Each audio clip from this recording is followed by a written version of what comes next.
ये है Redmi Note 14 Pro Plus। और एक खास बात देखिए, Redmi के फोन्स एक जमाने में बहुत ही जबरदस्त प्रोसेसर दिया करते थे और जो पहले Redmi Note फोन्स थे उनकी कीमत लगभग 10,000 रुपए से शुरू होती थी, लेकिन इस बार 14 Pro Plus 30,000 रुपए के ऊपर चला गया।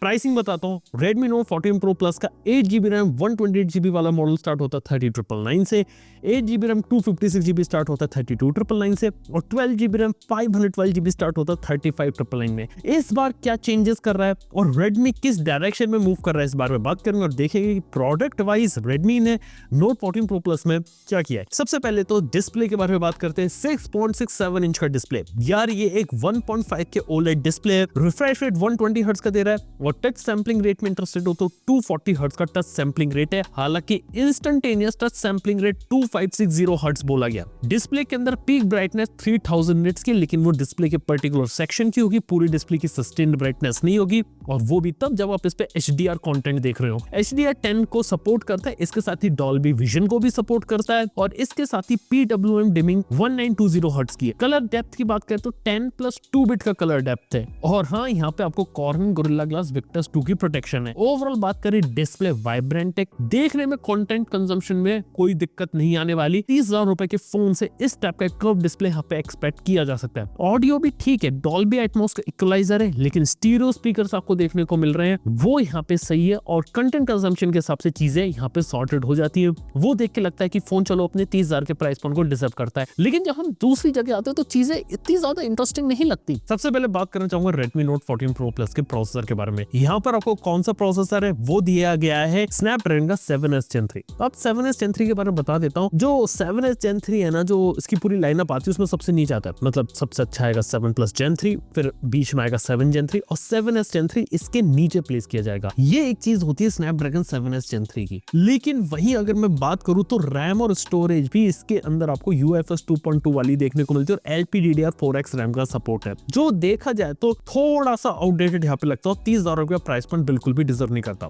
आप यहाँ पे बेंचमार्क्स को छोड़ो, काफी ज्यादा लो स्कोर करने वाला है, लेकिन प्रोसेसर के मामले में इसका एक वीक पॉइंट यहाँ पे रहता है। हालांकि गेम खेलने के लिए फोन बिल्कुल भी नहीं बना है, day to day task normal चीजें ही आप इस फोन के साथ एक्सपेक्ट कर सकते हो, इससे ज्यादा इसके अंदर यहाँ पे कुछ भी नहीं होने वाला। अगली इंपॉर्टेंट चीज यहाँ पर ये कि फोन के अंदर जो इंटरेस्टिंग चीज मेरे को लगी है वो लगी इसकी बैटरी लाइफ। 6200 mAh की बहुत बड़ी बैटरी है, लगभग 2 दिन आप यहाँ पे निकाल सकते हो, और इसका मॉडरेट से लेके हैवी यूजेज में भी अगर आप करेंगे ना तो भी फुल डे तो निकल ही जाएगा, फुल डे से ज्यादा भी, क्योंकि जो बैटरी बैकअप है वो काफी ज्यादा अपने सेगमेंट में बड़ी बैटरी ला रहा है, वो एक अच्छा काम है। इसके बाद अगला जो काम है वो है 90 वॉट की चार्जिंग का, क्योंकि ऐसा नहीं लगता थोड़ा सा डाउनग्रेड हो गया, पहले 120 वॉट आती थी, अब 90 वॉट पे आ गए। हालांकि इतना ज्यादा फर्क पड़ा नहीं है, 30 वॉट कम होने से 90 वॉट अभी भी काफी ज्यादा फास्ट है, और वहां पे फोन अभी भी ज्यादा जल्दी ही चार्ज होगा। बस ये कहने की बात है कि यहाँ पे प्रॉमिस किया गया है 4 साल के अपडेट का, 3 ईयर के सॉफ्टवेयर और 4 ईयर्स के सिक्योरिटी पैचेस का, और Redmi ने यहाँ पे ये बोला है कि यहाँ पे हम 4 साल तक लैग फ्री एक्सपीरियंस देंगे।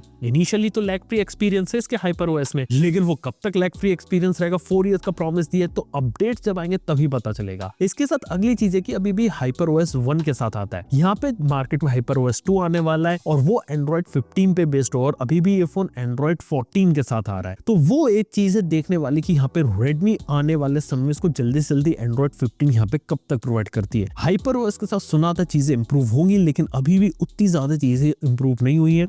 अगर इसे Android 15 के साथ अगर लाते तो काफी ज्यादा कमाल और मजा आ जाता। अगली एक चीज है कि यहाँ पे फोन के अंदर फिंगरप्रिंट स्कैनर है, वहां पे हार्ट रेट स्कैनर की तरीके से आप इसे यूज कर सकते हैं, लेकिन जो डेटा था वो काफी ज्यादा इनएक्यूरेट था। लेफ्ट फिंगर पे हार्ट रेट मेरा लगा रहा था, राइट पे लगा रहा था, एक ही जगह पे खड़े हुए, कोई एक्सरसाइज भी नहीं करी, काफी बड़ा डिफरेंस था, इनएक्यूरेसी लेवल्स थे वहां पे। इसके अलावा सॉफ्टवेयर में आपको भर भर के ब्लोटवेयर देखने को मिलते हैं, प्री इंस्टॉल्ड गेम्स है, और एक सजेशन रहेगा कि अगर आप 30,000 रुपीज के ऊपर का फोन बना रहे हो तो वहां पे कम से कम लोगों को एक क्लीन एक्सपीरियंस दिया जा सकता है, ब्लोटवेयर फ्री एक्सपीरियंस दिया जा सकता है। इसके अलावा एक जो चीज जो यहाँ पे पूरे फोन को हाईलाइट करके दिखाया जा रहा है वो है इसके कैमरा। पीछे से आप देखेंगे तो ये फोन का जो लुक और डिजाइन रहता है ये आपको Xiaomi के फोन की याद दिलाएगा, ना कि Redmi के फोन की। और Redmi के अंदर भी इन्होंने थोड़े से इंप्रूव कैमरास डाले। 50 MP का मेन कैमरा है, 50 MP का 2.5x टेलीफोटो जूम लेंस और 8 MP का अल्ट्रा वाइड है। पहली चीज, अल्ट्रा वाइड एंगल कैमरा इसका बेकार है, वो अच्छी फोटोज नहीं ले सकता, बहुत ही ज्यादा सॉफ्ट है। मेन कैमरा कुछ हद तक ठीक है, वो एक अच्छे शॉट ले सकता है। 50 MP का टेलीफोटो 2.5x पोर्ट्रेट के साथ पोर्ट्रेट इमेजेस हाँ अच्छी ले सकता है, लेकिन कंसिस्टेंट अच्छी इमेजेस में थोड़ी दिक्कत है। आपको फोन के साथ मल्टीपल इमेजेस और मल्टीपल चीजें सेट करनी पड़ेंगी। स्किन टोन वगैरह सेट की जा सकती है और एज डिटेक्शन थोड़ा और इंप्रूव किया जा सकता है। कुछ केसेस के अंदर ही इंटरेस्टिंग ही अच्छी इमेजेस ले सकता है, बस आपको कैमरे के साथ थोड़ा बहुत टिकल करना पड़ेगा, मल्टीपल शॉट्स लेने पड़ेंगे। अगली चीज है कि अल्ट्रा वाइड कैमरा को थोड़ा बेटर करते हो तो एक अच्छी चीज होती है। लो लाइट कैमरे में भी थोड़ा सा इंप्रूवमेंट आ सकता है। अगर आप यहाँ पे 30,000 रुपीज के ऊपर स्पेंड कर रहे हो तो लो लाइट की क्वालिटी थोड़ी और बेटर की जा सकती थी। इसके साथ ही फोन के अंदर सिर्फ 4K 30 FPS वीडियो रिकॉर्डिंग का ही सपोर्ट मिलता है। कैमरा डिसेंट है, थोड़ा और इंप्रूव यहाँ पर किया जा सकता था। इसके साथ ही सेल्फीज देखा जाए तो सही है, लेकिन हाँ थोड़ी सी यहाँ पे 20 MP का जो सेल्फी कैमरा है ना, थोड़ी सी सॉफ्ट टच वाली जो सेल्फीज होती है वो यहाँ पर लेता है। इसके अलावा बात करें तो ओवरऑल फोन के अंदर डिजाइन इन्होंने इसको पतला रखा है। मेरे पास ये वीगन लेदर वाला अराउंड 205 ग्राम इसका वेट है। ऊपर से IP रेटिंग के साथ है, तो थोड़ा बहुत पानी वगैरह गिर जाए उतना के लिए ठीक है। हालांकि मैं रिकमेंड नहीं करता कि इसे आप स्विमिंग पूल में लेके कूद जाए फोटो वगैरह के लिए। वहां पे अगर फोन के अंदर डैमेज अगर होता है ना तो कंपनी उसे वारंटी में क्लेम नहीं करती है, ये बात आपको जानना है। IP रेटिंग दे रहे तो ये कि थोड़ी बहुत बारिश में फोन गलती से अगर गीला हो गया, गलती से भीग गया तो आपका फोन कुछ हद तक यहाँ पे बच सकता है। इसके अलावा बात करें तो यार फोन के अंदर पहली बार Xiaomi वाले इसके अंदर आपको AI बिल्ट फीचर्स डाल रहे हैं और कहा गया कि आपको यहाँ पे 20+ AI फीचर्स देखने को मिलेंगे, जिसके अंदर AI इरेज प्रो देखने को मिलेगा। कुछ भी इरेज कर सकते हैं, इमेज एक्सपेंशन कर सकते हैं। यहाँ पे पहली बार आपको गूगल जेमिनी का सपोर्ट Redmi Note में देखने को मिलेगा, जिसके अंदर AI का यूज करके आप मल्टीपल चीजें कर सकते हैं। इवन सर्कल टू सर्च भी है फोन के अंदर। और यहाँ पे एक जो फीचर जो मेरे को अच्छा लगा वो था AI कैप्शन, AI सबटाइटल्स का, कि अगर आप कोई मूवी वगैरह देख रहे हैं किसी और लैंग्वेज में और आपको इंग्लिश सबटाइटल चाहिए तो AI का यूज करके वो जनरेट कर सकता है। हालांकि ज्यादातर AI फीचर्स इसके लिए यहाँ पे काम नहीं करते हैं आउट ऑफ द बॉक्स। आपको उसके लिए इंटरनेट कनेक्शन की जरूरत है। बिना इंटरनेट कनेक्शन के मोस्ट ऑफ द फीचर्स काम नहीं करेंगे। कुछ ही चीजें जो यहाँ पे ऑन डिवाइस काम करती है, लेकिन हाँ जो AI वाला जो गिमिक था वो अब यहाँ पे देखा तो सभी फोन्स में यहाँ पे आ रहा है। तो ओवरऑल बात करें तो यार Redmi Note 14 Pro Plus है ना, काफी मिक्स बैग रहा। बड़ी बैटरी के साथ आता है, 90 वॉट के हाइपर चार्जर के साथ आता है। यहाँ पे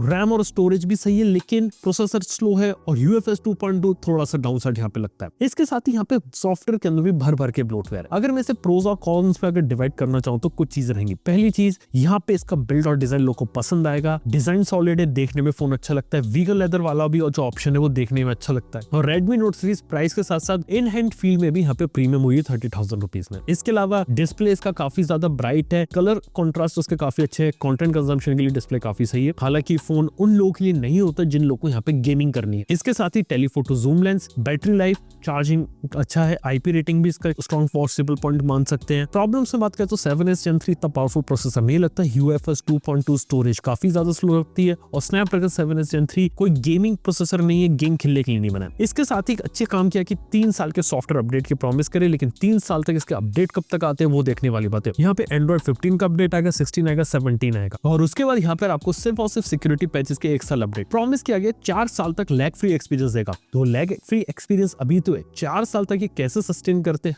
वो देखते हैं। और हाइपर OS 2 के साथ ये लोग क्या मेजर चेंजेस करेंगे वहां देखने वाली बात होगी। तो कुल मिला के बात की है तो ये कहानी होती है Redmi के Note 14 Pro Plus की। इंटरेस्टिंग फोन है। Redmi काफी ज्यादा मूव ऑन कर चुका है और क्या अच्छा है क्या बुरा है मैंने आपको इस वीडियो के अंदर सब बताया। आप लोगों का क्या ओपिनियन है Redmi Note 14 Pro Plus के बारे में नीचे कमेंट बताइए। थैंक यू बने रहने के लिए। मैं आपसे मिलता हूँ अपने अगले वीडियो के अंदर। Good bye.